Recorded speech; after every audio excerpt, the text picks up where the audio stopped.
ये आकाशवाणी रायपुर है। प्रादेशिक समाचार बुलेटिन के साथ मैं गोपा सान्याल। और अब पेश है आज के मुख्य समाचार। राज्य विधानसभा का शीतकालीन सत्र आज से शुरू। पहले ही दिन विपक्ष ने सदन में जोर शोर से धान खरीदी और किसानों की आत्महत्या के मुद्दे उठाए। कांग्रेस के वरिष्ठ नेता और अविभाजित मध्यप्रदेश के पूर्व मुख्यमंत्री मोतीलाल वोरा का निधन। राज्य सरकार ने 3 दिनों के राजकीय शोक की घोषणा की। केंद्र सरकार ने आंदोलनकारी किसानों से अगले दौर की वार्ता के लिए तारीख तय करने को कहा। और राजधानी के पास खुड़मुड़ा गांव में अज्ञात हमलावरों ने एक ही परिवार के 4 लोगों की हत्या की। श्रोताओं, कोरोना महामारी के खिलाफ देश एकजुट होकर लड़ रहा है। आप भी हमारे साथ सुरक्षा और बचाव के 3 आसान एहतियाती उपायों का संकल्प लें। कोविड-19 से बचाव और सुरक्षित रहने के 3 उपाय। मास्क लगाएं, 2 गज दूरी है जरूरी, सुरक्षित दूरी रखें, हाथ और मुंह साफ रखें। अब समाचार विस्तार से। राज्य विधानसभा का शीतकालीन सत्र आज से शुरू हो गया है। 30 दिसंबर तक चलने वाले सत्र के दौरान कुल 7 बैठकें होंगी। आज सत्र के पहले दिन ही मुख्य विपक्षी दल भारतीय जनता पार्टी ने धान खरीदी और किसान आत्महत्या के मसले पर स्थगन प्रस्ताव लाया।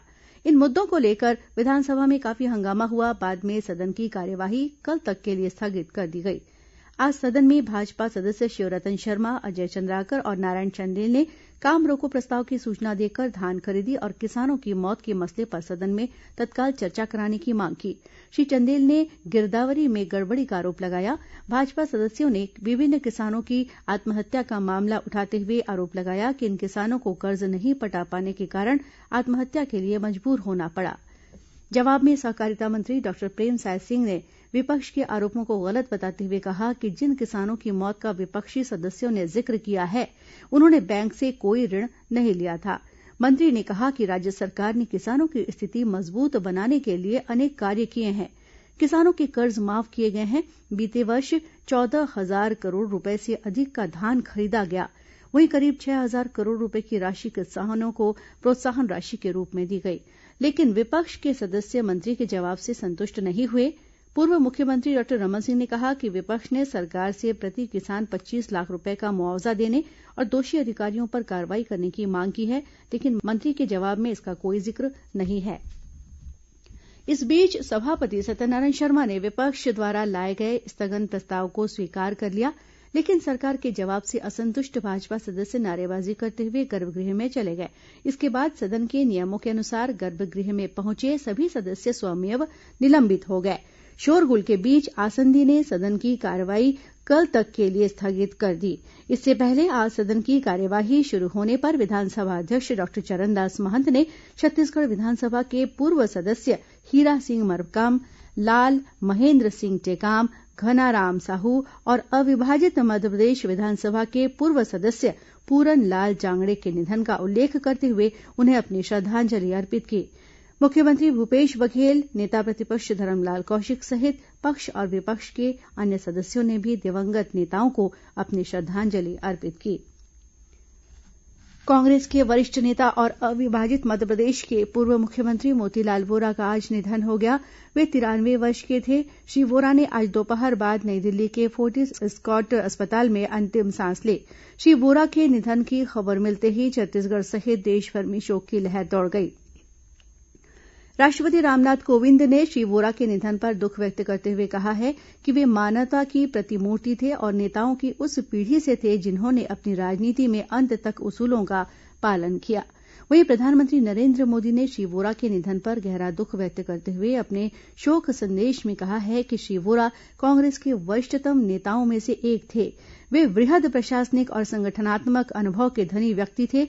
राज्यपाल अनुसुईया उइके ने श्री वोरा के निधन पर दुख जताते हुए कहा है कि श्री वोरा ने सार्वजनिक जीवन में उच्च मानदंड स्थापित किए और वे अंतिम समय तक समाज के लिए कार्य करते रहे।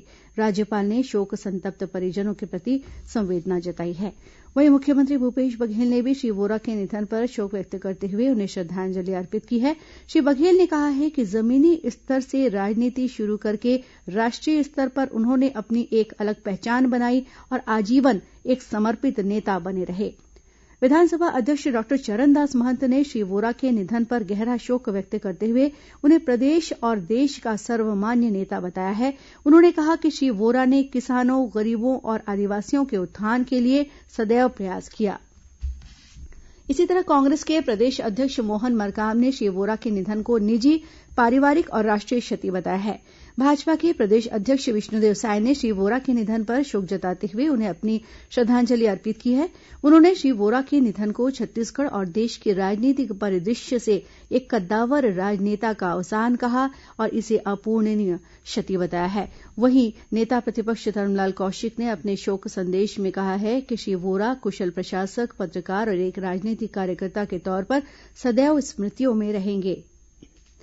भाजपा के राष्ट्रीय सह संगठन महामंत्री सौदान सिंह और प्रदेश संगठन महामंत्री पवन साय के साथ पार्टी के विभिन्न मोर्चा प्रकोष्ठों के अध्यक्षों और सदस्यों ने भी श्री वोरा के निधन पर दुख जताया है। इस बीच राज्य सरकार ने श्री वोरा के निधन पर आज से 3 दिनों का राजकीय शोक घोषित किया है। इस दौरान 23 दिसंबर तक प्रदेश में स्थित सभी शासकीय भवनों और जहां पर नियमित रूप से राष्ट्रीय ध्वज फहराए जाते हैं वहां राष्ट्रीय ध्वज आधे झुके रहेंगे। राजकीय शोक की अवधि में शासकीय स्तर पर मनोरंजक या सांस्कृतिक कार्यक्रम आयोजित नहीं किए जा सकेंगे। राज्य सरकार ने यह भी निर्णय लिया है कि श्री वोरा का अंतिम संस्कार पूरे राजकीय सम्मान के साथ किया जाएगा। श्री वोरा का राजनीतिक जीवन काफी लंबा रहा।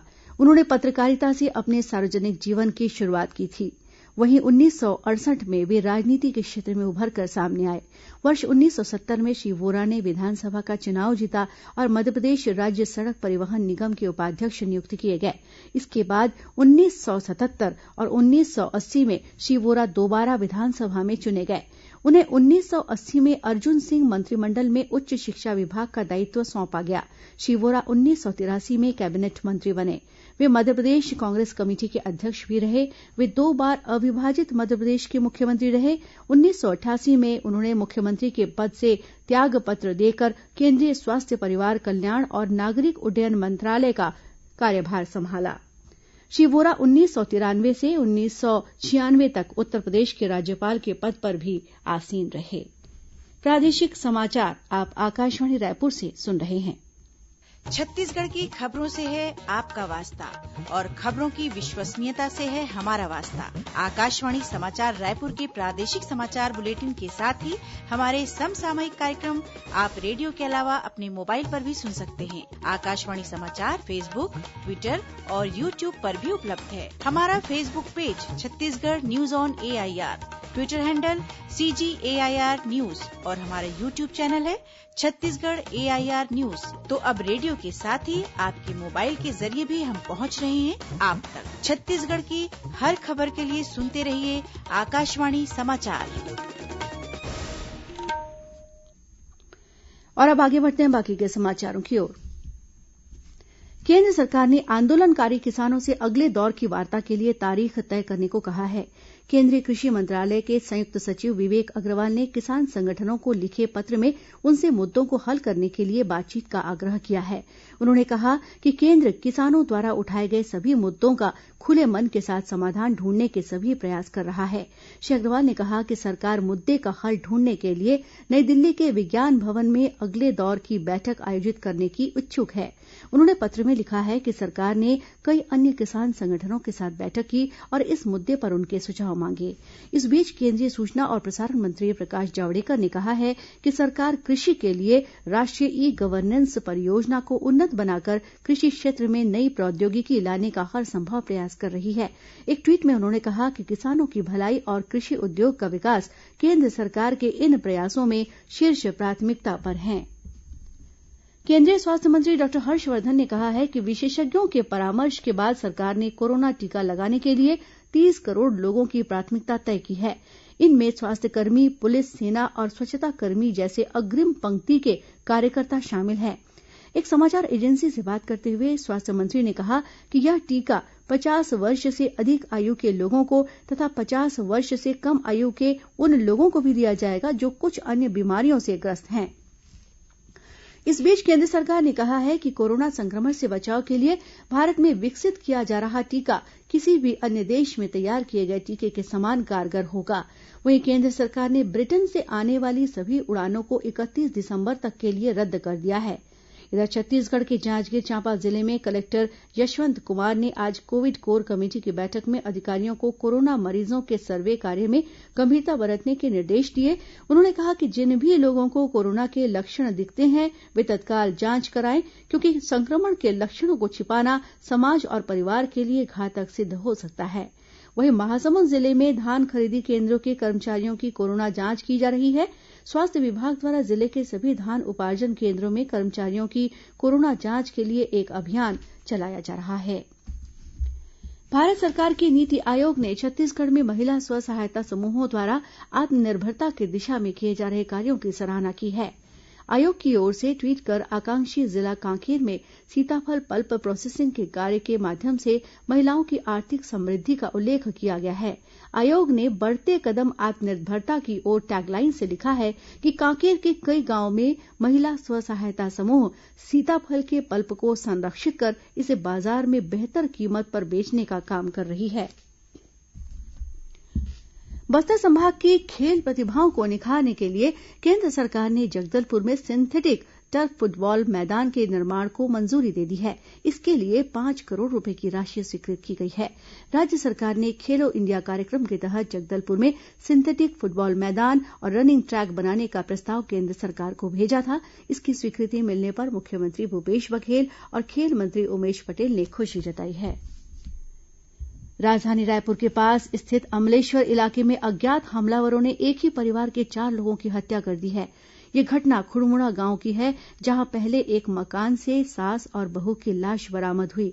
वहीं पिता और बेटे का शव पानी के टंकी से मिला है, जबकि परिवार का एक 11 वर्षीय बालक गंभीर रूप से घायल है, जिसका इलाज अस्पताल में चल रहा है।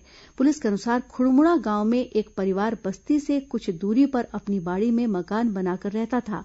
बताया जाता है कि बीती देर रात अज्ञात लोगों ने इस परिवार पर हमला कर दिया। राज्य के पुलिस महानिदेशक डीएम अवस्थी भी घटनास्थल पर पहुंचे और मौके का मुआयना किया। मीडिया से चर्चा करते हुए उन्होंने कहा कि घटनास्थल से काफी अहम सुराग मिले हैं और जल्द ही आरोपियों को पकड़ लिया जाएगा। उन्होंने बताया कि मामले की जांच के लिए 4 पुलिस टीमों का गठन किया गया है।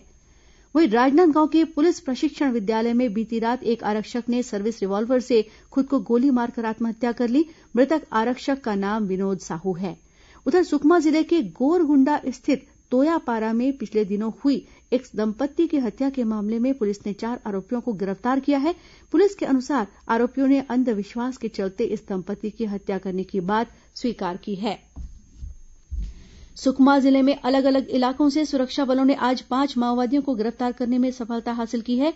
कोबरा बटालियन, जिला पुलिस बल और एसटीएफ की संयुक्त टीम ने इन माओवादियों को गिरफ्तार किया। इन पर आईडी विस्फोट और बड़े सट्टी इलाके में अस्पताल भवन को क्षतिग्रस्त करने की वारदात में शामिल रहने का आरोप है।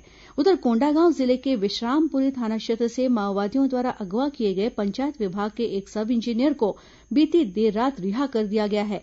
पुलिस के अनुसार करीब 50 हथियारबंद माओवादियों ने इस सब इंजीनियर को बंधक बना लिया था। रिहाई के बाद सब इंजीनियर ने पुलिस अधीक्षक से भेंट कर इस घटना के बारे में जानकारी दी। इस बीच सुकमा जिले के माओवाद प्रभावित क्षेत्र किस्टारम में पुलिस और प्रशासनिक अधिकारियों के बीच हुई एक बैठक में स्थानीय लोगों की समस्याओं के निराकरण पर चर्चा हुई। इसमें जिला कलेक्टर विनीत नंदनवार और पुलिस अधीक्षक कन्हैयालाल ध्रुव उपस्थित थे।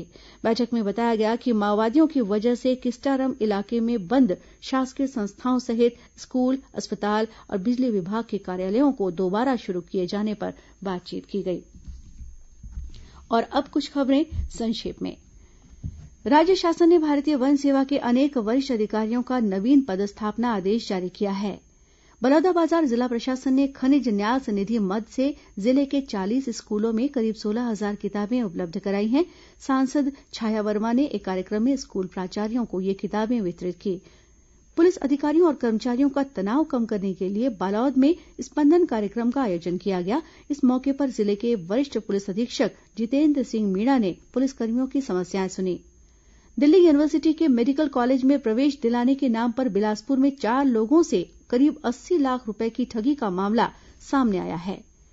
कोरबा पुलिस द्वारा आपराधिक घटनाओं पर रोक लगाने के उद्देश्य से आभूषण कारोबारियों सहित अन्य व्यावसायिक प्रतिष्ठानों के संचालकों को वेबिनार के माध्यम से जागरूक किया गया। श्रवण बाधितों को नई तकनीक से जोड़ने के लिए राजनांदगांव में आयोजित 5 दिवसीय तकनीकी प्रशिक्षण कार्यक्रम में विभिन्न राज्यों के प्रतिनिधि शामिल हुए और कोरबा जिले के नवागांव में वन विभाग ने हिंसक भालू को पकड़ने में सफलता हासिल की है। हाल ही में इस भालू के हमले से एक बुजुर्ग महिला की मौत हो गई थी, जबकि 6 अन्य व्यक्ति घायल हो गए थे। अंत में मुख्य समाचार एक बार फिर। राज्य विधानसभा का शीतकालीन सत्र आज से शुरू। पहले ही दिन विपक्ष ने सदन में जोर शोर से धान खरीदी और किसानों की आत्महत्या के मुद्दे उठाए। कांग्रेस के वरिष्ठ नेता और अविभाजित मध्यप्रदेश के पूर्व मुख्यमंत्री मोतीलाल वोरा का निधन। राज्य सरकार ने 3 दिनों के राजकीय शोक की घोषणा की। केंद्र सरकार ने आंदोलनकारी किसानों से अगले दौर की वार्ता के लिए तारीख तय करने को कहा। और राजधानी के पास खुड़मुड़ा गांव में अज्ञात हमलावरों ने एक ही परिवार के 4 लोगों की हत्या की। और इसी के साथ प्रादेशिक समाचार बुलेटिन यहीं समाप्त हुआ।